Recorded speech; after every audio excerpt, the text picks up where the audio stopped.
오늘 제20장 성도의 유업 네 번째 시간입니다. 영혼 구원자의 상급이라는 제목입니다.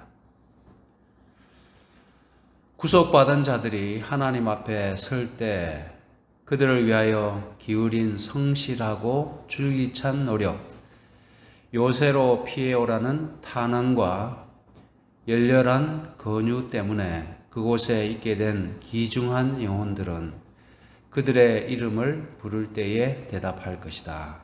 그와 같이 이 세상에서 하나님의 동역자가 되었던 자들은 그들의 상급을 받게 될 것이다. 하늘에 가게 되면 영혼 구원자의 받을 상급에 대해서 말씀하고 있는데요. 하나님 앞에 구속받은 자들이 설 때 자신을 위해서 성실하고 줄기찬 노력을 기울였던 분들, 또 요새로 피해오라고 탄원과 열렬한 권유를 통하여 귀중한 영혼들이 구원받도록 힘써 일했던 자들에게 하나님께서 상급, 하나님의 동역자로 일했던 자들을 상급을 주실 것이다 라고 말씀했습니다. 이제 전도회가 곧 다가오는데 오늘 초대장이 이제 완성이 되어서 도착을 했는데요. 우리 주변에 있는 분들에게 여기 주신 말씀처럼 우리가 그들을 위해 탄원하고 열렬한 권유를 통하여 그분들이 복음의 잔치에 참석할 수 있도록 우리가 노력을 해야 되겠습니다. 그래서 요즘은 뭐 지나다니는 사람들에게 혹은 그냥 집집 방문을 통해서 교회에 나오는 경우가 제 생각뿐만 아니라 우리 동역자들, 목회자들끼리도 나누는 얘기가 그렇게 해서 참 하기가 어렵다는 겁니다. 시대가 시대인 만큼.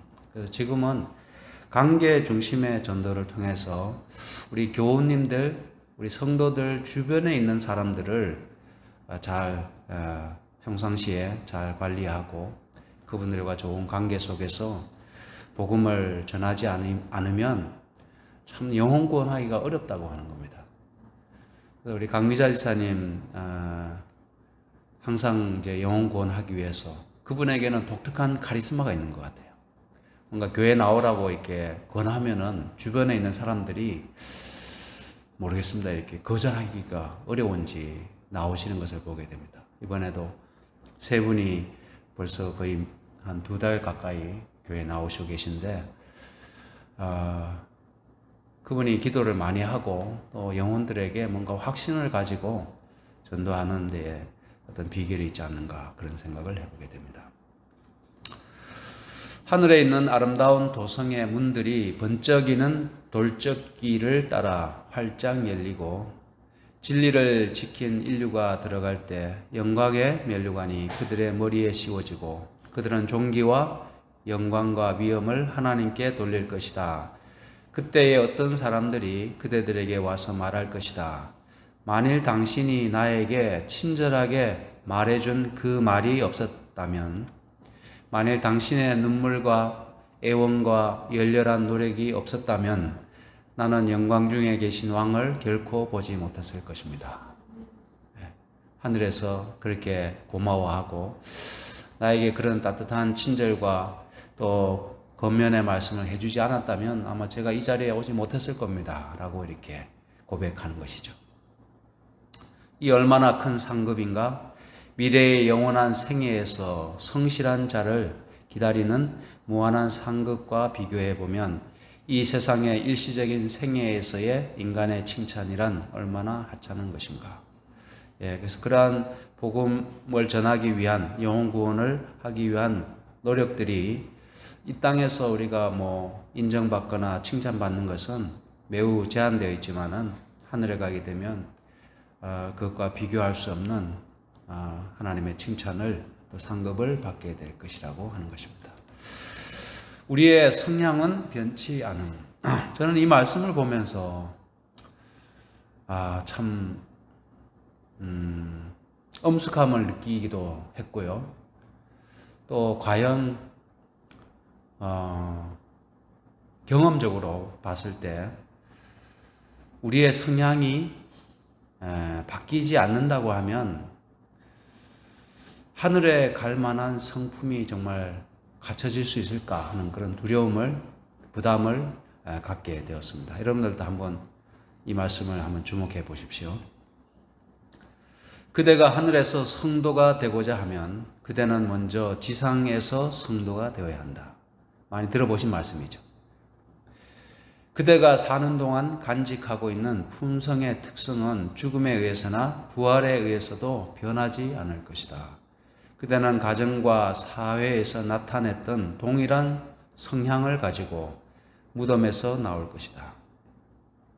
예수님은 당신의 재림 때 품성을 변화시키지 않으신다.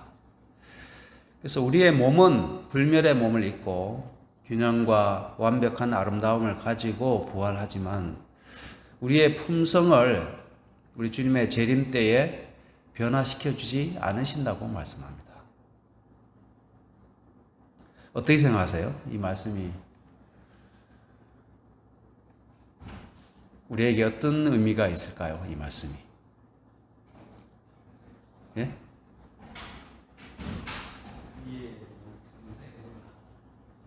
예. 저는 예. 이 땅에서 지상 승부가 되어 이 땅에 사는 것 자체가 천국을 누리면서 살아가야 된다는 그런 의미를 포함하고 있습니다. 예.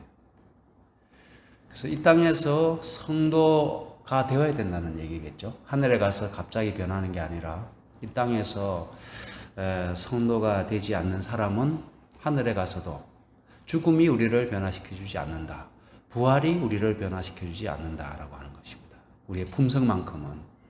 그래서 우리가 살아있는 동안에, 은혜의 시기 동안에 성령의 도우심을 힘입어서 우리의 품성 변화를 위해서 각고의 노력을 기울이지 않는 한 우리는 어떻게 보면 하늘에 들어가기에 적합한 품성을 갖추지 못하게 된다는 겁니다.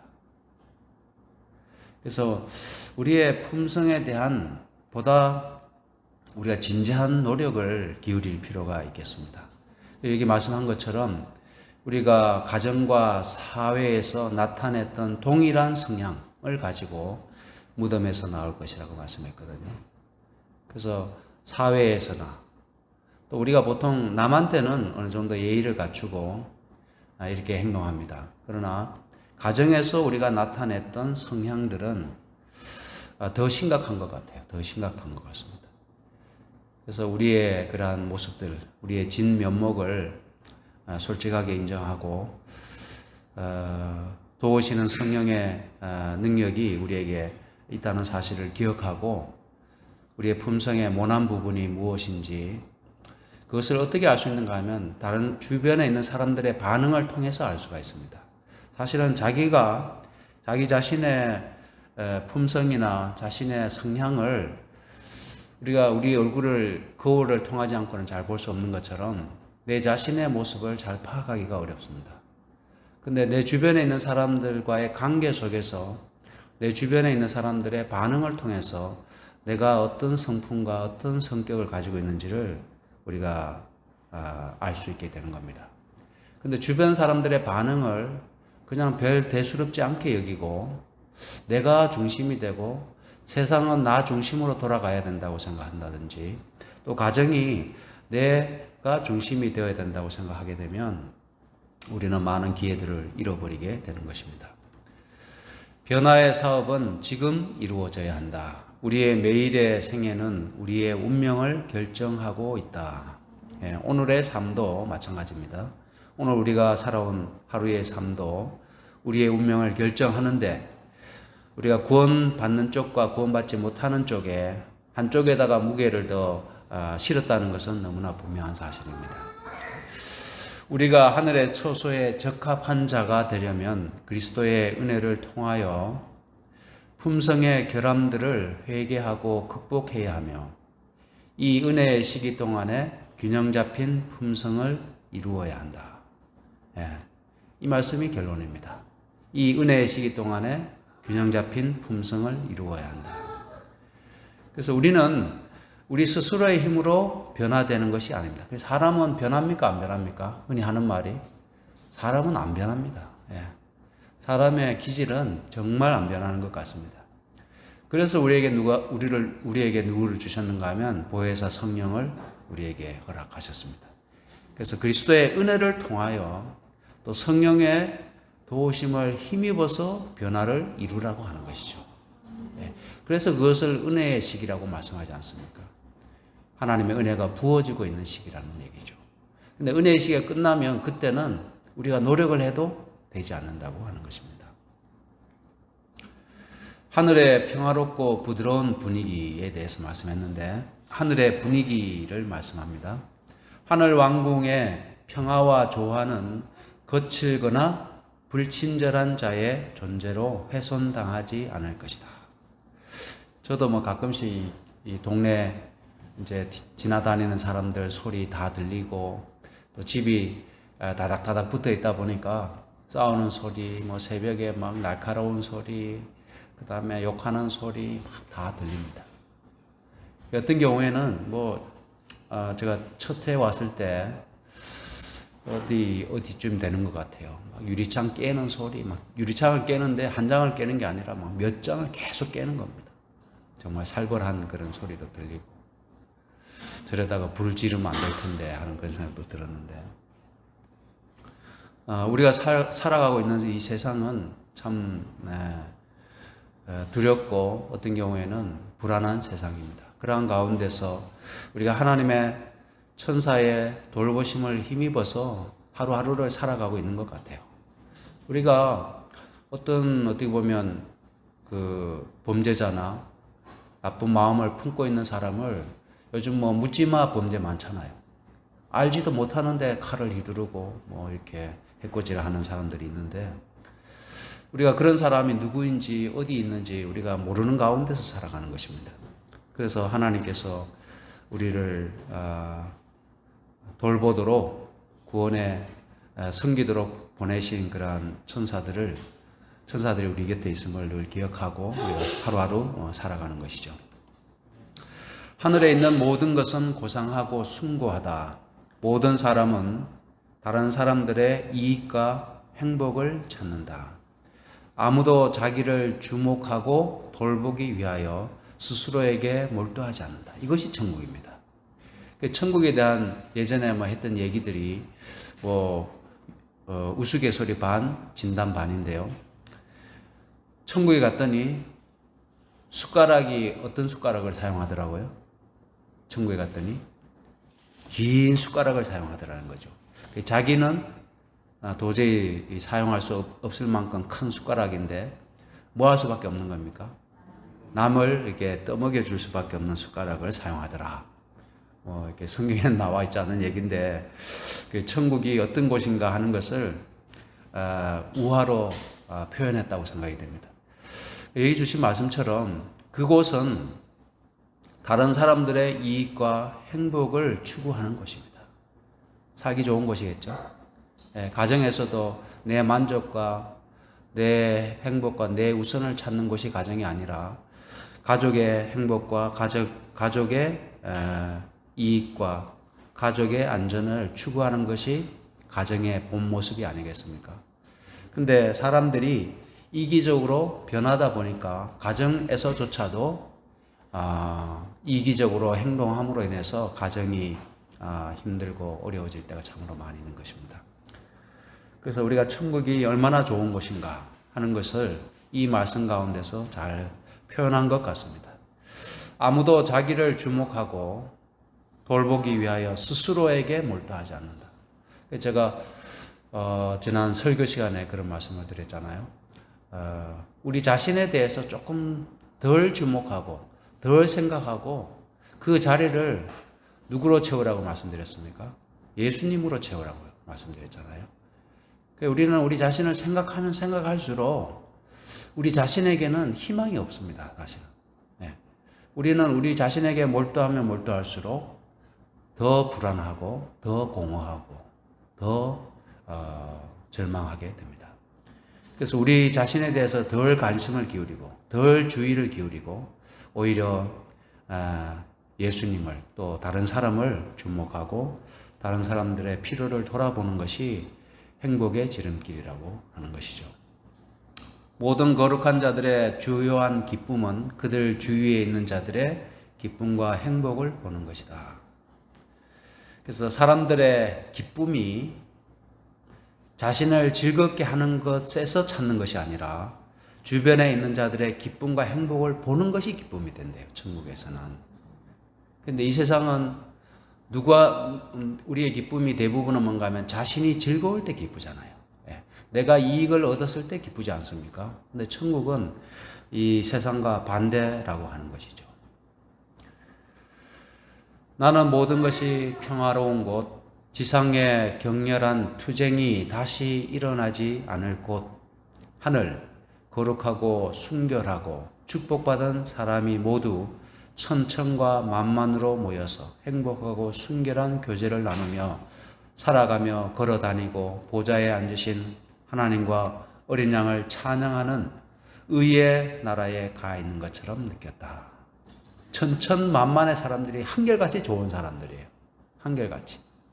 그들이 서로 자기 자신에 대해서는 별로 관심이 없고 주변에 있는 사람들을 어떻게든 기쁘고 행복하게 하기 위해서 관심을 기울인다고 하는 것입니다. 그러다 보니까 항상 투쟁이나 경쟁이 있는 것이 아니라 모든 것이 평화롭고 모든 것이 안전한 것입니다. 요즘 세상을 돌아보면 너무 전에와는 최근 몇 년 사이에 제 생각에는 한 5년, 길어도 10년 사이인 것 같습니다. 이 세상이 사회를 지탱시켜주던 그 안전한 정신적인 어떤 그 멘탈이 무너지고 있는 것 같아요. 예. 도영이가 뭐 질문이 있는 것 같은데. 예. 근데 스포츠 경기를 하는 거 봐도 축구 경기 이번에도 U17 축구 시합이 있었거든요. 17세 이하 축구 경기 있었는데 중국하고 한국하고 축구 경기를 하는 걸 봤습니다. 근데 얼마나 살인적인 태클을 걸고 그 다음에 미국하고 멕시코하고 경기를 하는데 공과 상관없이 발을 차버리고 그래서 이제 집단 싸움이 나고 이렇게 하는 것을 봤습니다. 근데 전에는 축구 시합이 그렇게 과격하지 않았거든요. 근데 이상하게 매우 경쟁적이고 과격해지기 시작했습니다. 사람들이.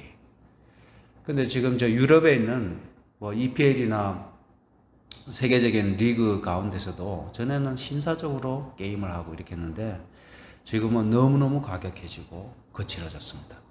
그 다음에 정치계에도 보면은 상대 진영이 어떤 대화의 상대고 함께 정치하는 동반자로 생각하는 것이 아니라 적으로 생각합니다. 어떤 정권을 잡기 위한 경쟁자 정도가 아니라 상대 진영을 적으로 보고 있습니다. 그래서 우리 지금 대한민국도 양분되어 있지 않습니까? 진보, 보수로 이렇게 나눠져 있는데 그것이 전에 어떤 그런 모습과는 완전히 다르다고 하는 겁니다. 그런데 이것이 과연 해소가 되고 사회적인 통합을 이룰 날이 올까? 저는 굉장히 비관적으로 봅니다. 이것이 점점 더 심화되고 상대 진영에 대한 어떤 적대감이 그 상대에 대한 악마화나 그 다음에 어떤 적대감이 더 커져서 걷잡을 수 없이 사회 불안을 가져올 것 같습니다.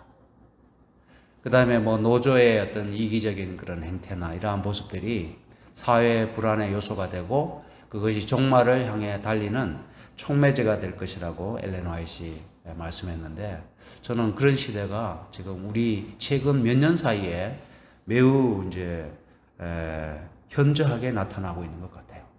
그러니까 미국, 유럽, 한국 마찬가지입니다. 세계적인 현상입니다. 그래서 이러한 때를 우리가 살펴보면서 뭔가 이 시대가 바뀌고 있구나. 이 시대상이 지금 그동안의 어떤 인간성이 지금 무너지고 있구나. 이 인간성을 뭔가 어떤 매우 악마적인 그런 경향을 나타내고 있구나 하는 것을 보게 됩니다. 그들의 음성은 완전한 조화를 이루고 있었다. 그들은 피차간에 결코 해치지 않는다. 하늘의 군주들, 이 거대한 영역의 집권자들은 피차간의 행복과 기쁨을 찾는 선한 일에서만 경쟁자가 된다. 어떻게 하면 서로를 행복하게 해줄까, 기쁨을 줄까 하는 일이 유일한 경쟁거리가 된다고 하는 것입니다. 그곳의 가장 큰 자는 자만심에 있어서는 가장 작은 자가 되고, 그래서 거기 천국에도 모든 것이 평등하지 않지 않습니까? 보면 하나님과 그러면 우리 구원받은 자들이 평등합니까? 그렇지는 않죠. 천국에도 큰 자가 있고 작은 자가 있습니다. 면류관도 별이 많은 자가 있고 적은 자가 있지 않습니까? 그러나 그럼에도 불구하고 그곳의 가장 큰 자는 자만심에 있어서 가장 작은 자가 되고, 가장 작은 자는 감사와 사랑의 재산에 있어서는 가장 큰 자가 된다. 그것에서 가장 작은 자가 가장 감사를 느끼고 가장 행복을 느낀다는 겁니다. 천국에 관한 얼마나 영감적이고 또 진실된 말씀을 우리에게 주셨는지 깨닫게 됩니다. 지력을 흐리게 하는 어두운 오류들은 없다. 논쟁의 소리가 즐겁고 완전한 하늘의 평화를 망가뜨리지 않는다. 지금 보면은 서로 논쟁하고 서로 자기가 옳다고 얘기하고 상대방을 공격하는 그러한 논쟁 참 치열하지 않습니까? 그러한 가운데서 그런 시끄러운 그러한 소리가 더 이상 존재하지 않는 곳, 그것이 하늘입니다. 그러한 이 세상이 정말 염증을 느끼고 이 세상의 그러한 모습에 탄식하는 자들은 천국에서 참된 안식을 누리게 될 겁니다. 저는 요즘 뉴스 보면서 참 스트레스 받아요. 그래서 요즘 뉴스를 전에보다 훨씬 많이 줄였습니다. 뉴스 전에는 어떤 세상 돌아가는 형편이나 또 어떤 정보들을 얻기 위해서 뉴스를 자세히 봤습니다. 근데 요즘은 한 절반 이하로 줄인 것 같아요. 근데 그래 하니까 오히려 속이 편하고 얼마나 마음에 안정이 찾아오는지 모릅니다. 그곳의 거민들은 슬픔과 비애와 눈물을 알지 못한다. 모두는 완전한 조화와 완전한 질서와 완전한 축복 가운데 있다. 하늘은 동정이 각 사람의 마음속에 살아있고 모든 표정에 나타나 있는 본향이다. 사랑이 그곳을 지배한다. 거기에는 거슬리는 요소들이 없고 불목과 논쟁과 언쟁이 없다. 싸움이 없습니다. 논쟁도 없고 모든 것들이 완전한 조화와 완전한 질서, 완전한 축복 가운데 놓여 있는 사랑이 지배하는 세상, 그것이 천국이라고 하는 것이죠. 그래서 우리가 천국을 우리가 기다리며 고대하며 살아가고 있는데 우리가 이 땅에서도 그 천국을 맛보는 성도들이 되어야 되지 않겠습니까? 지금 여기 말씀드렸던 이 천국에 대한 소개가 어디에서 이루어져야 될까요? 우리 교회에서 이루어져야 되고 우리의 가정에서 이루어져야 되는 겁니다. 네. 그렇게 함으로써 우리는 천국에 갔을 때 전혀 낯설지가 않고 천국이 매우 자연스럽고 익숙한 곳이 되게 되는 것이죠. 그 다음에 유혹과 죄가 없음. 선악을 알게 하는 나무가 유혹하지도 않을 것이요. 그 얘기는 선악과가 있다는 얘기입니까? 없다는 얘기입니까? 천국에는? 예? 있어요? 예, 없어요. 예. 선악은 어떻게 보면 하나님, 창조주와 피조물을 나누는 창조주의 권위와 피조물의 어떤 그 현실을 나타내는 시금석이 아닌가 생각이 됩니다. 그러니까 창조주의 권위로서 피조된 존재들이 그것을 먹지 말도록 하나님께서 권위를 가지고 명령하신 유일한 한 가지, 그것이 선악과 아닙니까? 그것마저 없다면 피조물과 창조주 사이에 무엇이 있을 수 있을까? 그래서 저는 이 선악과가 우리가 지금은 이제 율법으로 뭐 더 많은 그런 말씀으로 이렇게 확대되었는데, 천국에서의 계명, 천국에서의 율법은 선악과였잖아요. 예, 선악과였지 않습니까? 근데 우리가 가게 될 하늘나라에 선악과가 있을까 없을까? 저는 있어야 한다고 봅니다. 근데 사람들이 그것을 먹을 가능성이 있어요, 없어요? 가능성이 없다는 것이죠. 왜냐하면 죄의 세상이 한 7,000년 뭐 앞으로 어떻게 될지 모르겠지만은 그동안에 이 지구에서 일어났던 죄의 끔찍함과 또 하나님을 떠나갔던 인류의 그 죄의 참혹한 역사를 온 우주 세계가 그것을 보았고, 구속받은 자들도 그것을 너무나 잘 알고 있기 때문에 그 선악과 앞에서 전혀 유혹을 느끼지 않는다는 것일 뿐, 천국은 선악과는 존재한다고 보고 있습니다. 그곳에는 유혹하는 자도 없고 악의 가능성도 없을 것이다. 그 사단은 이 무저갱에 갇혀 있기 때문에 하늘에 들어올 수 있습니까? 없죠. 다시 하늘에 와서 구속받은 자들을 유혹하고 그거 할 가능성이 전혀 없다고 하는 것입니다.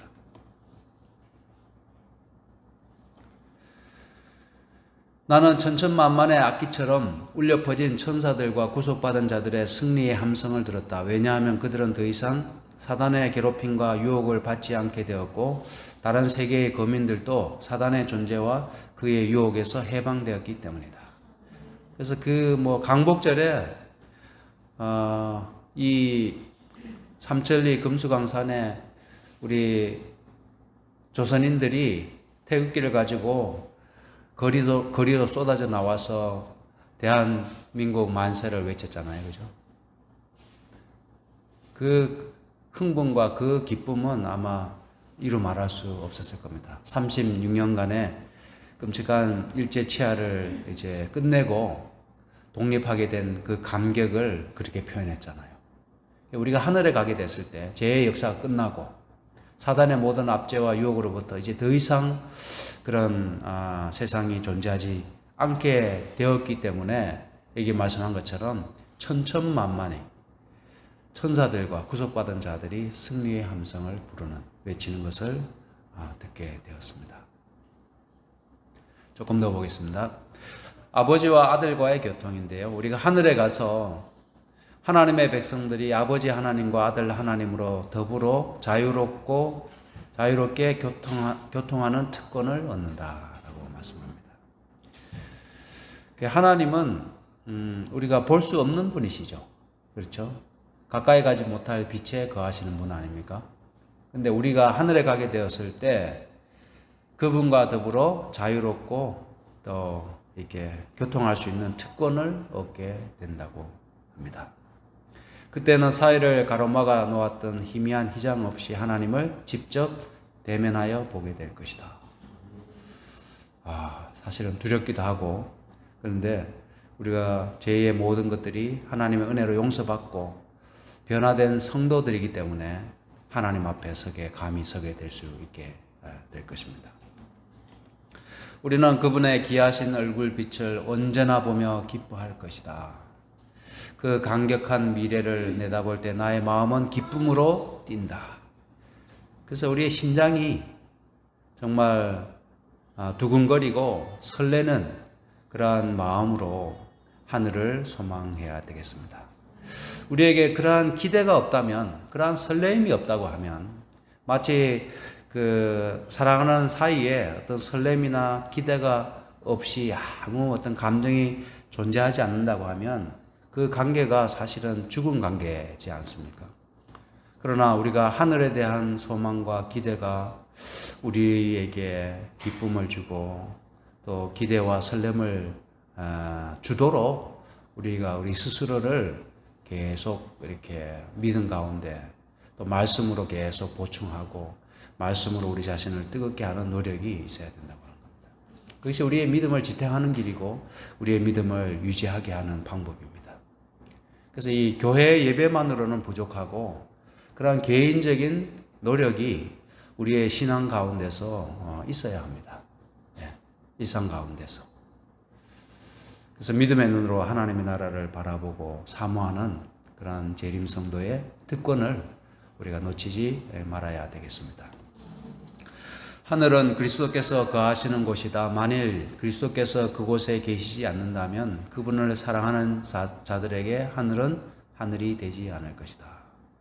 그래서 하늘에 가게 되었을 때 우리에게 가장 큰 기쁨을 주는 것은 천국의 그 완벽한 아름다운 환경이 아니라 그것은 어떻게 보면 부차적인 것이고 우리를 가장 기쁘게 하고 행복하게 하는 것은 그리스도이시다.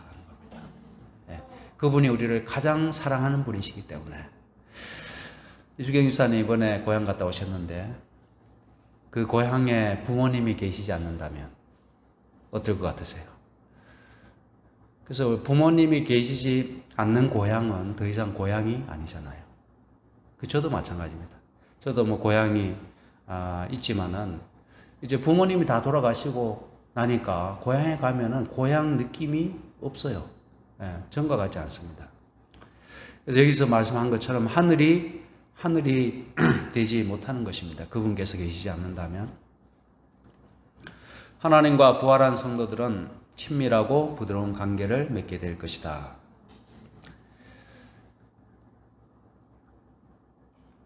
천사들과 성실한 자들과의 각 시대를 통한 교제, 지난번에 살펴봤기 때문에 넘어가겠습니다. 거룩한 자들과 나누는 순결한 교제, 축복받은 천사들과 그 옷을 어린 양의 피로 씻어 희게 한 각 시대의 충성된 자들과의 조화로운 생활, 하늘과 땅에 있는 각 족속을 함께 결합시키는 거룩한 유대관계, 이것들은 구속받은 자들의 행복을 이루는 요소들이다. 그래서 우리가 이 땅에서도 좋은 분들과 이렇게 좋은 관계 속에 살아가면서 행복을 느끼고 또 우정을 나누면서 이렇게 살아갈 때 기쁨을 얻지 않습니까? 근데 하늘에 갔을 때도 우리가 그 거룩한 존재들과